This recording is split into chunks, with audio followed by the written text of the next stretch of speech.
मेरे प्यारे देशवासियों, नमस्कार। साल 2026 का यह पहला मन की बात है। कल 26 जनवरी को हम सभी गणतंत्र दिवस का पर्व मनाएंगे। इसी दिन हमारा संविधान लागू हुआ था। 26 जनवरी का ये दिन हमें अपने संविधान निर्माताओं को नमन करने का अवसर देता है। आज 25 जनवरी का दिन भी बहुत अहम है। आज नेशनल वोटर्स डे है, मतदाता दिवस है। मतदाता ही लोकतंत्र की आत्मा होता है। साथियों, आमतौर पर जब कोई 18 साल का हो जाता है, मतदाता बन जाता है, तो उसे जीवन का एक सामान्य पड़ाव समझा जाता है। लेकिन दरअसल ये अवसर किसी भी भारतीय के जीवन का बहुत बड़ा माइलस्टोन होता है। इसलिए बहुत जरूरी है कि हम देश में वोटर बनने का, मतदाता बनने का उत्सव मनाएं। जैसे हम जन्मदिन पर शुभकामनाएं देते हैं और उसे सेलिब्रेट करते हैं, ठीक वैसे ही जब भी कोई युवा पहली बार मतदाता बने तो पूरा मोहल्ला, गांव या फिर शहर एकजुट होकर उसका अभिनंदन करें और मिठाइयां बांटी जाए। इससे लोगों में वोटिंग के प्रति जागरूकता बढ़ेगी। इसके साथ ही यह भावना और सशक्त होगी कि एक वोटर होना कितना मायने रखता है। साथियों, देश में जो भी लोग चुनावी प्रक्रिया से जुड़े रहते हैं, जो हमारे लोकतंत्र को जीवंत बनाए रखने के लिए जमीनी स्तर पर काम करते हैं, मैं उन सभी की बहुत सराहना करना चाहूंगा। आज मतदाता दिवस पर मैं अपने युवा साथियों से फिर आग्रह करूंगा कि वे 18 साल का होने पर वोटर के रूप में खुद को जरूर रजिस्टर करें। संविधान ने हर नागरिक से जिस कर्तव्य भावना के पालन की अपेक्षा रखी है, इससे वो अपेक्षा भी पूरी होगी और भारत का लोकतंत्र भी मजबूत होगा।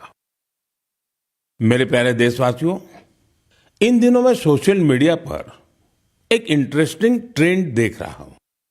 लोग साल 2016 की अपनी यादों को फिर से ताजा कर रहे हैं। उसी भावना के साथ आज मैं भी आपके साथ अपनी एक मेमोरी को शेयर करना चाहता हूं। 10 साल पहले जनवरी 2016 में हमने एक एम्बिशियस जर्नी की शुरुआत की थी। तब हमें इस बात का एहसास था कि भले ही एक छोटा क्यों न हो, लेकिन ये युवा पीढ़ी के लिए, देश के फ्यूचर के लिए काफी अहम है। तब कुछ लोग ये समझ ही नहीं पाए थे कि आखिर है क्या। साथियों, मैं जिस जर्नी की बात कर रहा हूं वह है स्टार्टअप इंडिया की जर्नी। इस अद्भुत जर्नी के हीरो हमारे युवा साथी हैं। अपने कंफर्ट जोन से बाहर निकलकर उन्होंने जो इनोवेशन किए वो इतिहास में दर्ज हो रहे हैं। साथियों, भारत में आज दुनिया का तीसरा सबसे बड़ा स्टार्टअप इकोसिस्टम बन चुका है। ये स्टार्टअप्स लीग से हटके हैं। आज वे ऐसे सेक्टर्स में काम कर रहे हैं जिनके बारे में 10 साल पहले तक कल्पना भी नहीं की जा सकती थी। AI, space, nuclear energy, semiconductors, mobility, green hydrogen, biotechnology, आप नाम लीजिए और कोई ना कोई भारतीय स्टार्टअप उस सेक्टर में काम करते हुए दिख जाएगा। मैं अपने उन सभी युवा साथियों को सैल्यूट करता हूं जो किसी न किसी स्टार्टअप से जुड़े हैं या फिर अपना स्टार्टअप शुरू करना चाहते हैं। साथियों, आज मन की बात के माध्यम से मैं देशवासियों, विशेषकर इंडस्ट्री और स्टार्टअप से जुड़े युवाओं से एक आग्रह जरूर करना चाहता हूं। भारत की इकोनॉमी तेजी से आगे बढ़ रही है। भारत पर दुनिया की नजरें हैं। ऐसे समय में हम सब पर एक बहुत बड़ी जिम्मेदारी भी है। वो जिम्मेदारी है क्वालिटी पर जोर देने की। होती है, चलती है, चल जाएगा, ये युग चला गया। आइए इस वर्ष हम पूरी ताकत से क्वालिटी को प्राथमिकता दें। हम सबका एक ही मंत्र हो, क्वालिटी, क्वालिटी और सिर्फ क्वालिटी। कल से आज बेहतर क्वालिटी। हम जो भी मैन्युफैक्चर कर रहे हैं उसकी क्वालिटी को बेहतर बनाने का संकल्प लें। चाहे हमारे टेक्सटाइल हो, टेक्नोलॉजी हो या फिर electronics, even packaging. Indian product का मतलब ही बन जाए टॉप क्वालिटी। आइए एक्सीलेंस को हम अपना बेंचमार्क बनाएं। हम संकल्प लें, क्वालिटी में न कोई कमी होगी, न क्वालिटी से कोई समझौता होगा। और मैंने तो लाल किले से कहा था, जीरो डिफेक्ट, जीरो इफेक्ट। ऐसा करके ही हम विकसित भारत की यात्रा को तेजी से आगे ले जा पाएंगे। मेरे प्यारे देशवासियों, हमारे देश के लोग बहुत इनोवेटिव है। समस्याओं का समाधान ढूंढना हमारे देशवासियों के स्वभाव में है। कुछ लोग ये काम स्टार्टअप्स के जरिए करते हैं, तो कुछ लोग समाज की सामूहिक शक्ति से रास्ता निकालने का प्रयास करते हैं। ऐसा ही एक प्रयास उत्तर प्रदेश के आजमगढ़ में सामने आया है। यहां से होकर गुजरने वाली तमसा नदी को लोगों ने नया जीवन दिया है। तमसा केवल एक नदी नहीं, बल्कि हमारी सांस्कृतिक और आध्यात्मिक विरासत की सजीव धारा है। अयोध्या से निकलकर गंगा में समाहित होने वाली यह नदी कभी इस क्षेत्र के लोगों के जनजीवन की धुरी हुआ करती थी, लेकिन प्रदूषण की वजह से इसकी अविरल धारा में रुकावट आने लगी थी। गाद, कूड़ा कचरा और गंदगी ने इस नदी के प्रवाह को रोक दिया था। इसके बाद यहाँ के लोगों ने इसे एक नया जीवन देने का अभियान शुरू किया। नदी की सफाई की गई और उसके किनारों पर छायादार, फलदार पेड़ लगाए गए। स्थानीय लोग कर्तव्य भावना से इस काम में जुटे और सबके प्रयास से नदी का पुनरुद्धार हो गया। साथियों, जन भागीदारी का ऐसा ही प्रयास आंध्र प्रदेश के अनंतपुर में भी देखने को मिला है। यह वह क्षेत्र है जो सूखे की गंभीर समस्या से जूझता रहा है। यहाँ की मिट्टी लाल और बलुई है। यही वजह है कि लोगों को पानी की कमी का सामना करना पड़ता है। यहाँ के कई क्षेत्रों में लंबे समय तक बारिश नहीं होती है। कई बार तो लोग अनंतपुर की तुलना रेगिस्तान में सूखे की स्थिति से भी कर देते हैं। साथियों, इस समस्या के समाधान के लिए स्थानीय लोगों ने जलाशयों को साफ करने का संकल्प लिया। फिर प्रशासन के सहयोग से यहाँ अनंत नीरू संरक्षणम प्रोजेक्ट, इसकी शुरुआत हुई। इस प्रयास के तहत 10 से अधिक जलाशयों को जीवनदान मिला है। उन जलाशयों में अब पानी भरने लगा है। इसके साथ ही 7,000 से अधिक पेड़ भी लगाए गए हैं। यानी अनंतपुर में जल संरक्षण के साथ साथ ग्रीन कवर भी बढ़ा है। यहाँ बच्चे अब तैराकी का आनंद भी ले सकते हैं। एक प्रकार से कहें तो यहाँ का पूरा इकोसिस्टम फिर से निखर उठा है। साथियों, आजमगढ़ हो, अनंतपुर हो या फिर देश की कोई और जगह, ये देखकर खुशी होती है कि लोग एकजुट होकर कर्तव्य भाव से बड़े संकल्प सिद्ध कर रहे हैं। जन भागीदारी और सामूहिकता की यही भावना हमारे देश की सबसे बड़ी ताकत है। मेरे प्यारे देशवासियों, हमारे देश में भजन और कीर्तन सदियों से हमारी संस्कृति की आत्मा रहे हैं। हमने मंदिरों में भजन सुने हैं, कथा सुनते वक्त सुने हैं और हर दौर ने भक्ति को अपने समय के हिसाब से जिया है। आज की पीढ़ी भी कुछ नए कमाल कर रही है। आज के युवाओं ने भक्ति को अपने अनुभव और अपनी जीवन शैली में ढाल दिया है। इसी सोच से एक नया सांस्कृतिक चलन उभर कर सामने आया है।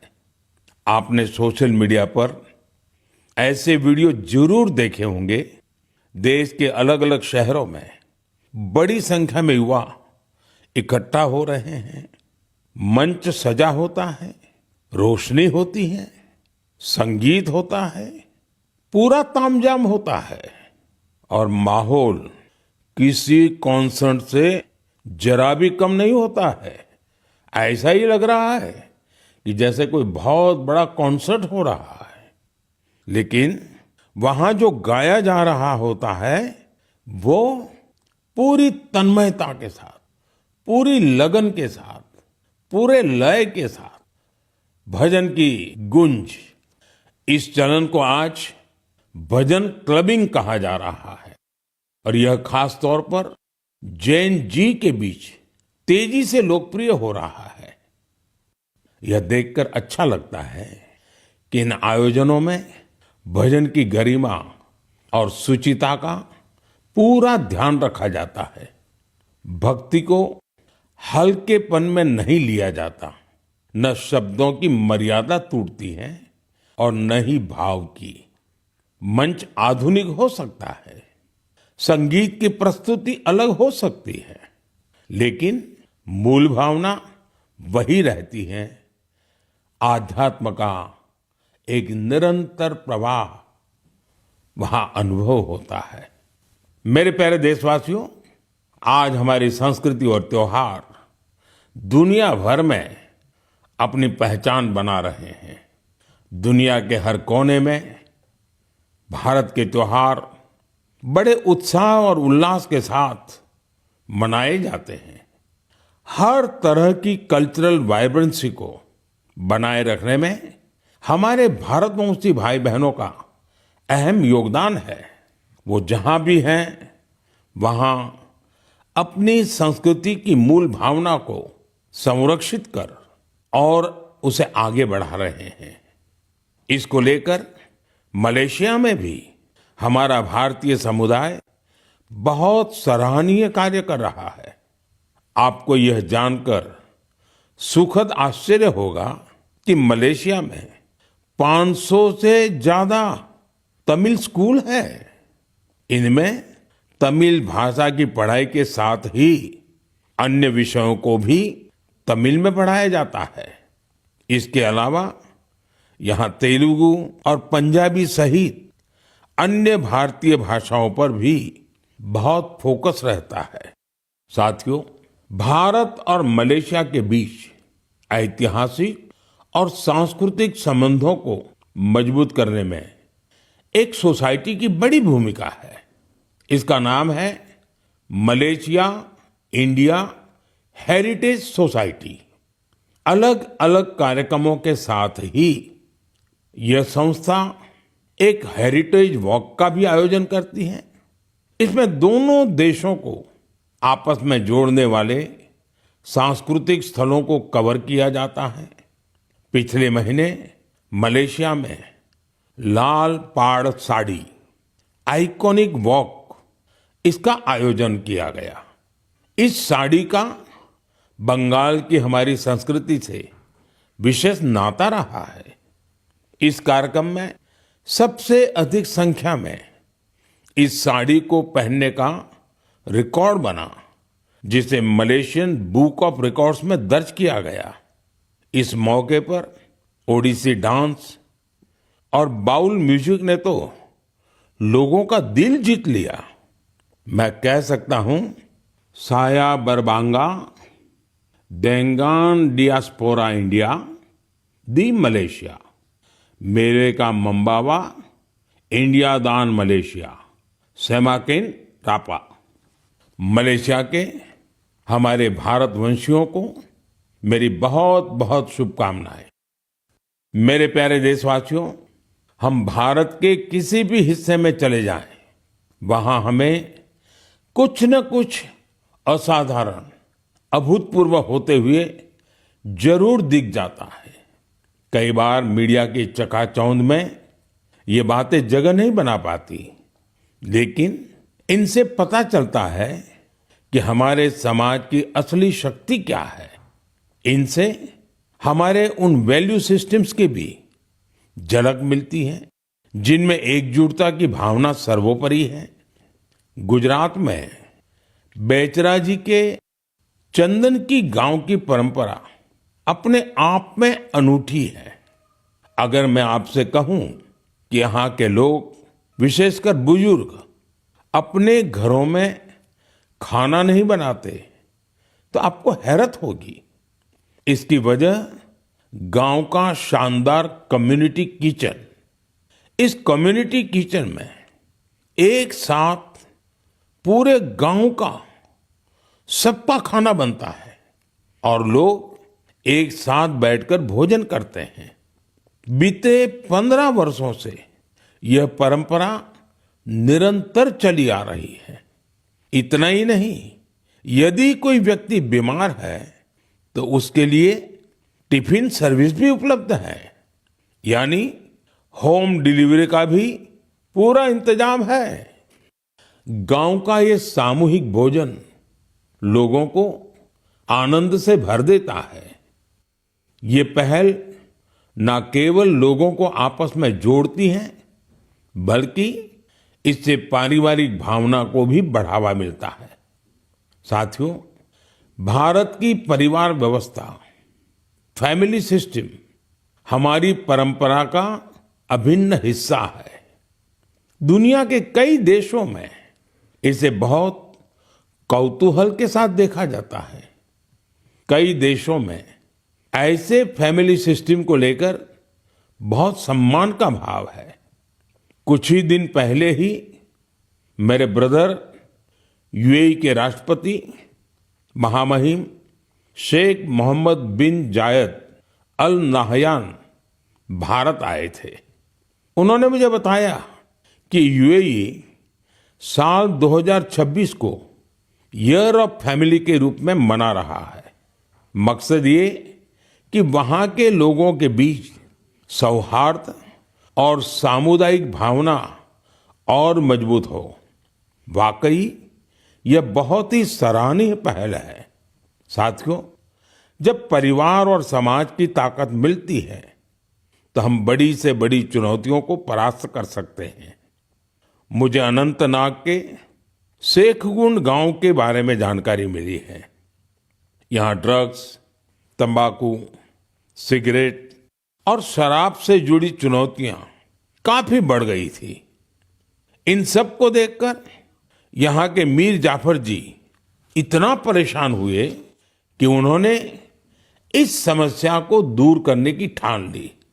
उन्होंने गांव के युवाओं से लेकर बुजुर्गों तक सभी को एकजुट किया।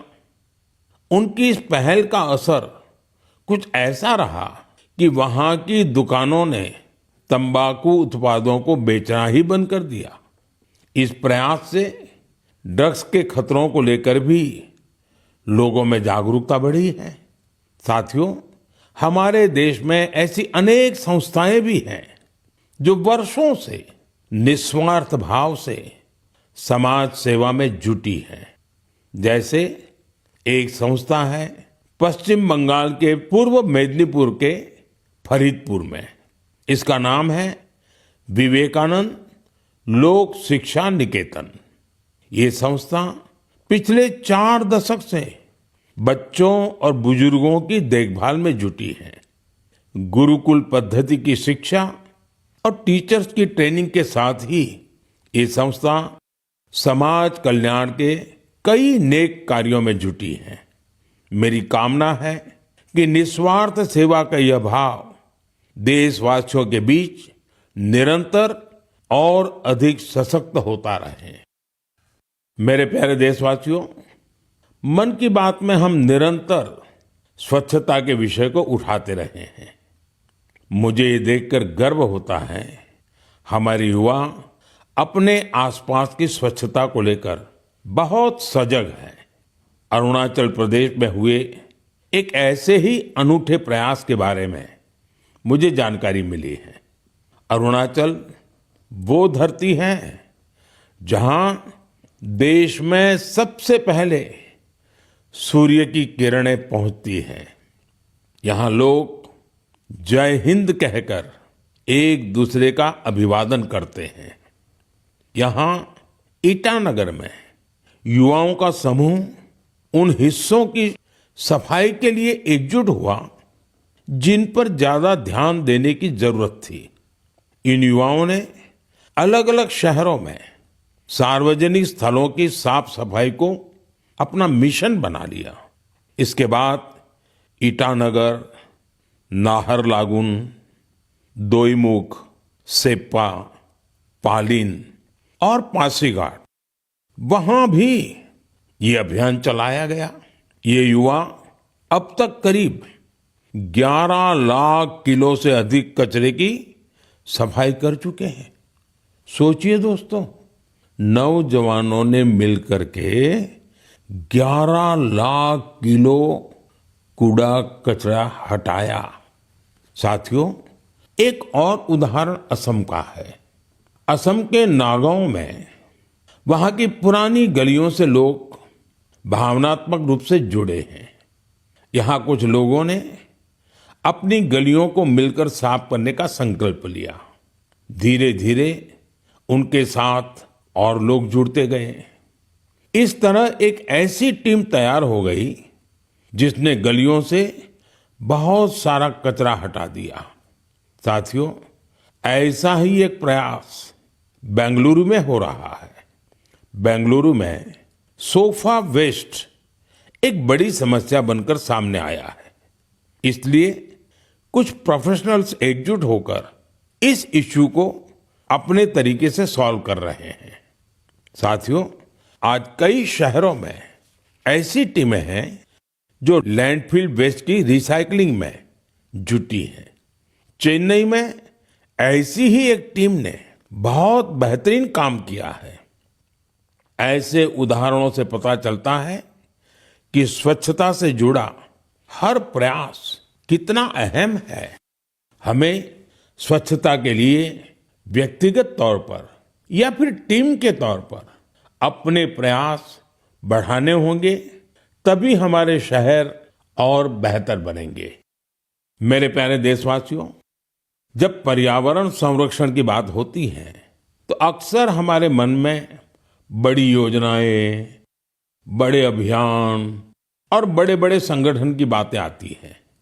लेकिन कई बार बदलाव की शुरुआत बहुत साधारण तरीके से होती है।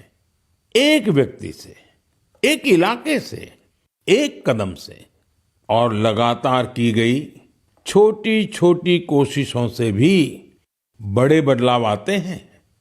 पश्चिम बंगाल के कुछ बिहार के रहने वाले बेनोय दास जी का प्रयास इसी का उदाहरण है। पिछले कई वर्षों से उन्होंने अपने जिले को हरा भरा बनाने का काम अकेले दम पर किया है। बेनोय दास जी ने हजारों पेड़ लगाए हैं। कई बार पौधे खरीदने से लेकर उन्हें लगाने और देखभाल करने के सारा खर्च खुद ने उठाया है। जहां जरूरत पड़ी वहां स्थानीय लोगों, छात्रों और नगर निकायों के साथ मिलकर काम किया। उनके प्रयासों से सड़कों के किनारे हरियाली और बढ़ गई है। साथियों, मध्य प्रदेश में पन्ना जिले के जगदीश प्रसाद आहिरवार जी उनका प्रयास भी बहुत ही सराहनीय है। वो जंगल में बीट गार्ड के रूप में अपनी सेवाएं देते हैं। एक बार गश्त के दौरान उन्होंने महसूस किया कि जंगल में मौजूद कई औषधीय पौधों की जानकारी कहीं भी व्यवस्थित रूप से दर्ज नहीं है। जगदीश जी ये जानकारी अगली पीढ़ी तक पहुंचाना चाहते थे, इसलिए उन्होंने औषधीय पौधों की पहचान करना और उनका रिकॉर्ड बनाना शुरू किया। उन्होंने 125 से ज्यादा औषधीय पौधों की पहचान की। हर पौधे की तस्वीर, नाम, उपयोग और मिलने के स्थान की जानकारी जुटाई। उनकी जुटाई गई जानकारी को वन विभाग ने संकलित किया और किताब के रूप में प्रकाशित भी किया। इस किताब में दी गई जानकारी अब रिसर्चर, छात्रों और वन अधिकारियों के बहुत काम आ रही है। साथियों, पर्यावरण संरक्षण की यही भावना आज बड़े स्तर पर भी दिखाई दे रही है। इसी सोच के साथ देश भर में एक पेड़ मां के नाम अभियान चलाया जा रहा है। इस अभियान से आज करोड़ों लोग जुड़ चुके हैं। अब तक देश में 200 करोड़ से ज्यादा पेड़ लगाए भी जा चुके हैं। ये बताता है कि पर्यावरण संरक्षण को लेकर अब लोग ज्यादा जागरूक हैं और किसी न किसी रूप में अपना योगदान देना चाहते हैं। मेरे प्यारे देशवासियों, मैं आप सभी की एक और बात के लिए बहुत सराहना करना चाहता हूं। वजह है मिलेट्स, यानी श्री अन्न। मुझे ये देखकर खुशी है कि श्री अन्न के प्रति देश के लोगों का लगाव निरंतर बढ़ रहा है। वैसे तो हमने 2023 को मिलेट ईयर घोषित किया था, लेकिन आज 3 साल बाद भी इसको लेकर देश और दुनिया में जो पैशन और कमिटमेंट है वो बहुत उत्साहित करने वाला है। साथियों, तमिलनाडु के कल्लकुरिची जिले में महिला किसानों का एक समूह प्रेरणा स्रोत बन गया है। यहाँ के पेरिया पालयम मिलेट एफपीसी से लगभग 800 महिला किसान जुड़ी हैं। मिलेट्स की बढ़ती लोकप्रियता को देखते हुए इन महिलाओं ने मिलेट प्रोसेसिंग यूनिट की स्थापना की। अब वो मिलेट से बने उत्पादों को सीधे बाजार तक पहुंचा रही हैं। साथियों, राजस्थान के रामसर में भी किसान श्री अन्न को लेकर इनोवेशन कर रहे हैं। यहाँ के Ramsar organic farmer producer company से 900 से अधिक किसान जुड़े हैं। ये किसान मुख्य रूप से बाजरे की खेती करते हैं। यहाँ बाजरे को प्रोसेस करके रेडी टू ईट लड्डू तैयार किया जाता है। इसकी बाजार में बड़ी मांग है। इतना ही नहीं साथियों, मुझे तो ये जानकर खुशी होती है आजकल कई मंदिर ऐसे हैं जो अपने प्रसाद में सिर्फ मिलेट्स का उपयोग करते हैं। मैं उन मंदिर के सभी व्यवस्थापकों का हृदय से अभिनंदन करता हूं उनकी इस पहल के लिए। साथियों, मिलेट्स श्री अन्न से अन्नदाताओं की कमाई बढ़ने के साथ ही लोगों की हेल्थ में भी सुधार की गारंटी बनता जा रहा है। मिलेट्स पोषण से भरपूर होते हैं, सुपर फूड होते हैं। हमारे देश में सर्दियों का मौसम तो खान पान के लिए बहुत ही अच्छा माना जाता है। ऐसे में इन दिनों हमें श्री अन्न का सेवन जरूर करना चाहिए। मेरे प्यारे देशवासियों, मन की बात में हमें एक बार फिर कई अलग अलग विषयों पर चर्चा करने का अवसर मिला। ये कार्यक्रम हम सभी को अपने देश की उपलब्धियों को महसूस करने और सेलिब्रेट करने का अवसर देता है। फरवरी में ऐसा ही एक और अवसर आ रहा है। अगले महीने इंडिया एआई इम्पैक्ट समिट होने जा रही है। इस समिट में दुनिया भर से विशेषकर टेक्नोलॉजी के क्षेत्र से जुड़े एक्सपर्ट भारत आएंगे। यह सम्मेलन एआई की दुनिया में भारत की प्रगति और उपलब्धियों को भी सामने लाएगा। मैं इसमें शामिल होने वाले हर किसी का हृदय से अभिनंदन करता हूं। अगले महीने मन की बात में इंडिया एआई इम्पैक्ट समिट पर हम जरूर बात करेंगे। देशवासियों की कुछ अन्य उपलब्धियों की भी चर्चा करेंगे। तब तक के लिए मुझे मन की बात में विदा दीजिए। कल के गणतंत्र दिवस के लिए एक बार फिर आप सभी को मेरी बहुत बहुत शुभकामनाएं। धन्यवाद।